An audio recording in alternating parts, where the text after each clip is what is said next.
Yep, that'll do. Hey Miss Pally, I'm Allie, and welcome to Fitness Outrageous. This episode I'm giving you my superhuman secrets behind how I eat healthy while traveling. You gotta keep your mile-high abs. Yeah, this is gonna be mostly about when I fly because there are very specific things that keep me on track. During air travel, there is so much that could go wrong, stuff that could screw you at every turn that most people don't know about, but you will now. Stay tuned. My first tip is to be prepared. If you take a little time beforehand to pack some things, it will go a long way so you're not scrambling through Hudson News looking for something with a sticker that says smart or wholesome. Stickers lie! Okay, now what do I pack? Which is my second tip, focus on protein. Food's made up of protein, carbs, and fat, and wherever you're traveling, chances are there are a ton of fat and carbs. Hopefully you're on vacation and it's just carbs mixed with fat and alcohol. Protein is harder to come by, so I always pack an arsenal of that. To be specific for myself, I love these Epic bars, venison and chicken ones. They have a bunch of other kinds that might have a little more sugar than I like, although, was that upside down? Sorry. That's getting nitty gritty if you're talking about the sugar in these, because these are way better than traditional protein bars, mostly because they're made out of actual protein, not Snickers disguised as meat. I'll get to that more later. And another specific, I pack protein powder. You can put it into single serving baggies so it's easy to put into a water bottle, or just make this your carry-on. Excuse me, meathead coming through. Look for a powder that has a high protein to calorie ratio, which basically means you're getting mostly protein and not a lot of extra fat or carbs, because you want that, again, from vacation eating. This is not sponsored by any of this, but Quest is usually my go-to. Although I will say, whole food is always better, so try and get that. But since you're probably not traveling all the time, it's okay to do something quick and easy if it keeps you on track. And if you're not traveling, go have some chicken. Tip number 3 is, don't buy bagged anything. It's best to just avoid it. I know you're thinking, okay, yeah, we know candy's bad, but what about dried fruit? No, this is just secret candy. This has got 29 grams of sugar. It's less enjoyable and just as bad for you. I know you want to tell me, oh, it's dried fruit, so it's fruit, it's good for you.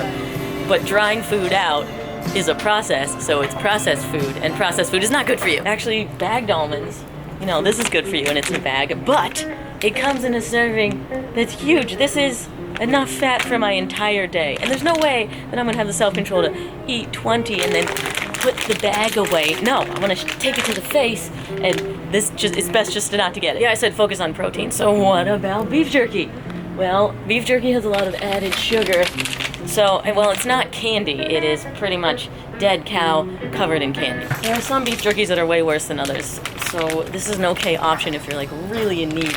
But look for one that has less sugar.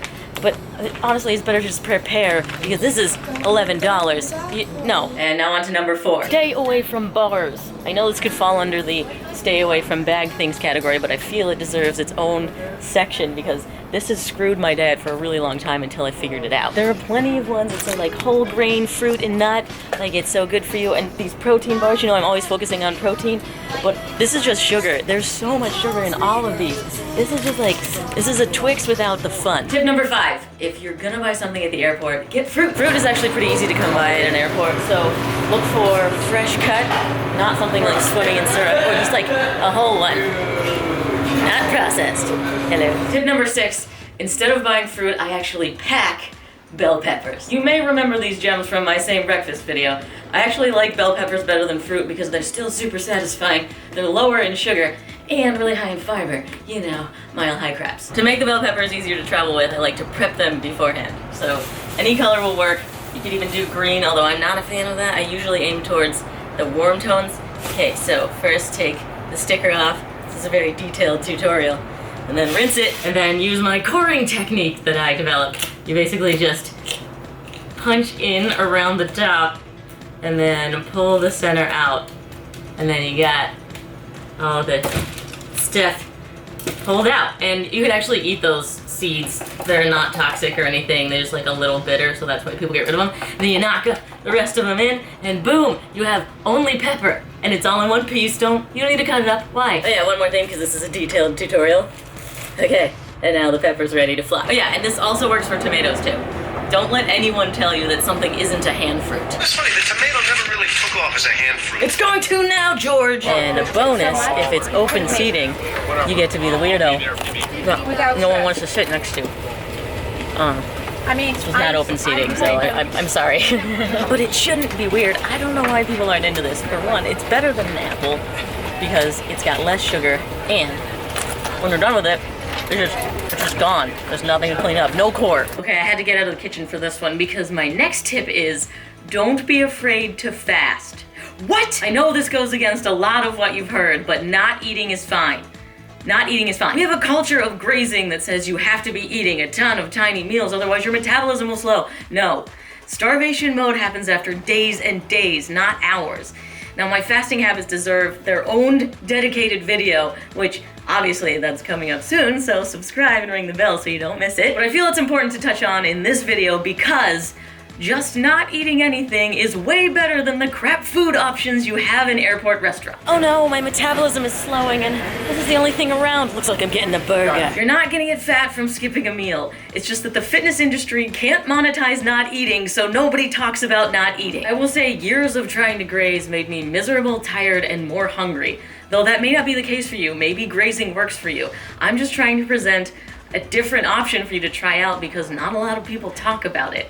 So eating later in the day and making it bigger meals and not snacking in between happens to make me feel awesome. But in the context of this, maybe your flight's in the morning, so then you just skip breakfast and then eat whenever you get to Cancun. Oh, this would be so easy to just take on a plane. No, I'm fasting. You have no power over me. Now, tip number 8.